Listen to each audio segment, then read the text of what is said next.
Bonjour à tous, dans cette vidéo nous allons parler d'un sujet polémique. Ouais, trop bien. On va parler des outils de sécurité émotionnelle en jeu de rôle. Alors partez pas tout de suite, rassurez-vous, c'est pas compliqué. Qu'est-ce que c'est un outil de sécurité émotionnelle en jeu de rôle? Je vous fais pas la définition complète, juste l'essentiel. Un outil de sécurité émotionnelle, c'est quelque chose qui permet, durant une séance de jeu de rôle, d'éviter qu'il y ait un malaise qui s'amplifie durant la séance. Par exemple, l'outil de sécurité émotionnelle le plus connu, c'est la carte X. Donc c'est une sorte de joker en fait qui permet de censurer un passage d'une scène qui est considéré comme gênant. Admettons que vous êtes arachnophobe mais à un point très très très fort, et bien si dans une séance le maître de jeu fait oui et là il y a l'araignée géante qui vient vous manger et qu'il met devant vous une grosse image d'araignée géante qui va vous manger et que vous sentez que là votre corps il réagit très mal parce que vous pouvez pas contrôler ça, et bien dans ces cas-là vous pouvez saisir la carte X et dire voilà Joker s'il te plaît on passe à la scène suivante, là je me sens pas bien.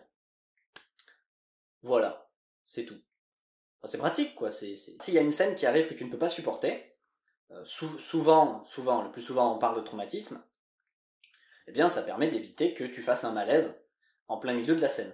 C'est cool. Donc, et là vous pourriez me dire, mais quel est le débat, c'est quoi le bazar? Bon, on va commencer d'abord par ma découverte de ces outils, enfin de cet outil qui illustre les outils, et le point de vue que j'avais à l'époque, et ensuite le point de vue que j'ai maintenant, et après je vais vous parler du débat, du problème et tout. Mais d'abord il faut cerner un peu le truc. Donc moi quand j'ai découvert que les outils de sécurité émotionnelle existaient en jeu de rôle, j'étais un peu surpris. J'étais un peu surpris parce que lorsqu'on m'a montré ça, on m'a dit ouais, il y a des outils trop bien, la carte X, la ligne et les voiles, le machin, le truc, le bidule.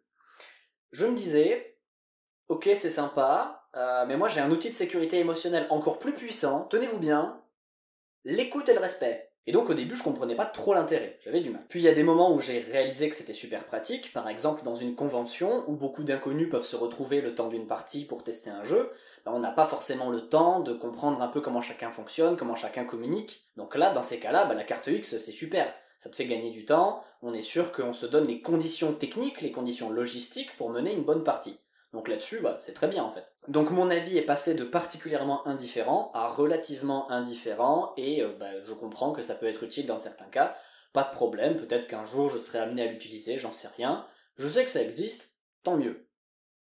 Mais alors, c'est quoi le fameux débat autour de ces outils de sécurité émotionnelle? Eh bien, apparemment, ça fait un moment que ça existe, ces outils maintenant, il y a encore des personnes qui se trouvent menacées par ces outils. Et c'est là où ça me perturbe. C'est-à-dire que je comprends qu'on puisse trouver ces outils nuls, inutiles, absolument accessoires, vraiment le gadget bizarroïde, quoi. Parce qu'on pourrait se dire, bah non, entre nous, on peut se comprendre, enfin voilà, on peut parler avec des mots quand même, parce que la carte X en soi, c'est la fin du dialogue. C'est je veux qu'on passe la scène, et j'ai pas besoin de me justifier, s'il vous plaît, parce que je veux pas en parler. Ce qui peut poser des problèmes techniques. C'est-à-dire que lorsqu'il y a une scène qui se passe, si on doit la censurer, pour le rythme ou l'implication dans l'histoire, c'est vrai que ça peut avoir un côté un peu désarmant, parce qu'on coupe la scène d'action en plein milieu, ou je sais quelle révélation importante.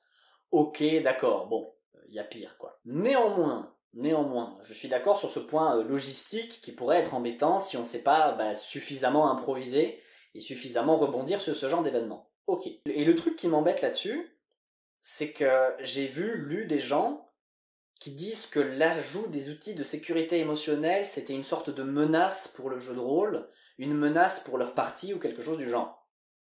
Mais un outil de sécurité émotionnelle, qu'il soit ajouté dans le monde du jeu de rôle dans sa globalité, ça n'est pas du tout égal à l'ajout d'une police de la pensée qui surveillerait tes parties et qui t'obligerait obligatoirement à utiliser ces outils dans tes propres parties. Et c'est là où je comprends pas. C'est que t'ajoutes un outil qui est facultatif, qui est optionnel, qui est de ton choix, de ton ressort, qui concerne ta partie, pas la partie des autres. Donc tu choisis ce que t'en fais et ce que t'en fais pas. T'es pas obligé de l'utiliser, c'est comme s'il y avait une extension faite par des fans pour ton jeu de rôle préféré, et tu trouves qu'elle est super, tu l'utilises, et t'as un copain, un pote, un maître de jeu qui lui aussi joue à ce même jeu que toi, mais il veut pas utiliser l'extension, parce que pour lui elle est nulle. C'est tout, il l'utilise pas, il l'utilise pas. C'est toi qui décides. Enfin toi et tes camarades, selon ce que vous avez envie de faire. Par contre, dire que c'est 100% nul, non, c'est utile pour des gens, pas pour moi. Et donc, je fais cette vidéo pour essayer de mettre en avant quelque chose d'un peu important là-dessous.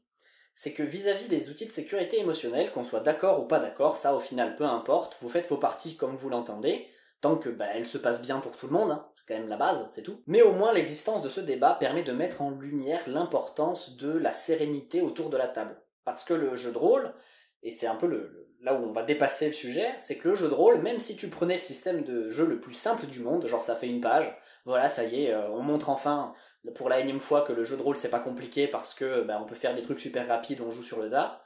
Ok, il n'empêche que le cœur du jeu de rôle, en tout cas à ce stade actuel où je fais la vidéo, le cœur du jeu de rôle pour moi, c'est surtout l'interaction avec les autres, la conversation qu'on va faire, l'histoire qu'on va créer tous ensemble. Et donc c'est beaucoup d'écoute, c'est beaucoup de dialogue, et c'est beaucoup d'interaction sociale, et donc au final ça demande d'être particulièrement prudent à comment on va parler avec les autres, comment on va les entraîner ou au contraire les ennuyer.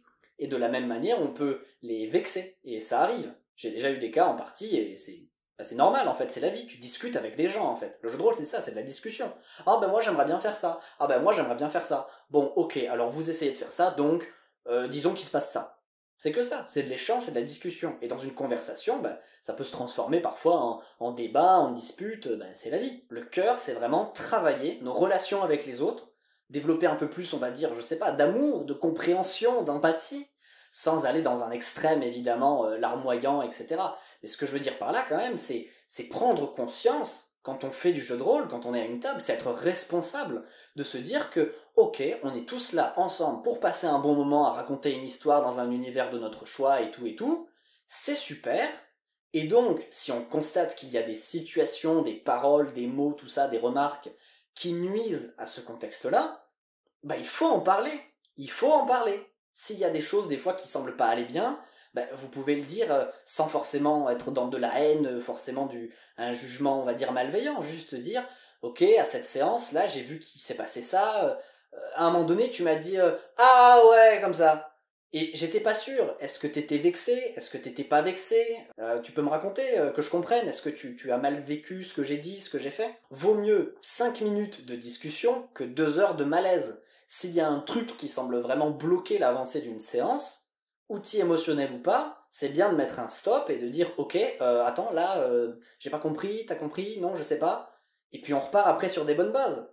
Et puis dans le pire des cas, qu'est-ce qui se passe? Ok, vous vous disputez, vous voulez plus jouer ensemble. Vaut mieux faire ça qu'ensuite faire une campagne malaisante où il y a du venin, tu sais pas trop d'où, et ça dure pendant des mois et ça crée des relations où tout se passe mal.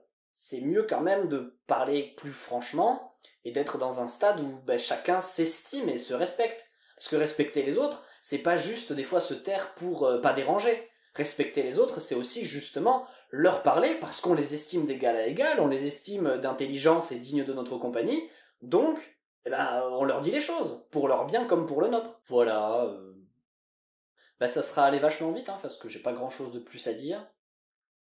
Globalement, voilà, message d'amour, de paix, de sérénité et tout ça. Ça veut pas dire être des bisounours, ça veut dire prendre ses responsabilités en tant qu'être humain qui interagit avec d'autres êtres humains.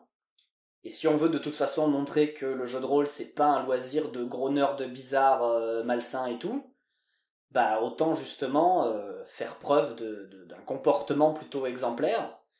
Et comme ça donnera encore plus envie aux gens de jouer au jeu de rôle, puisque les séances se passeront super bien.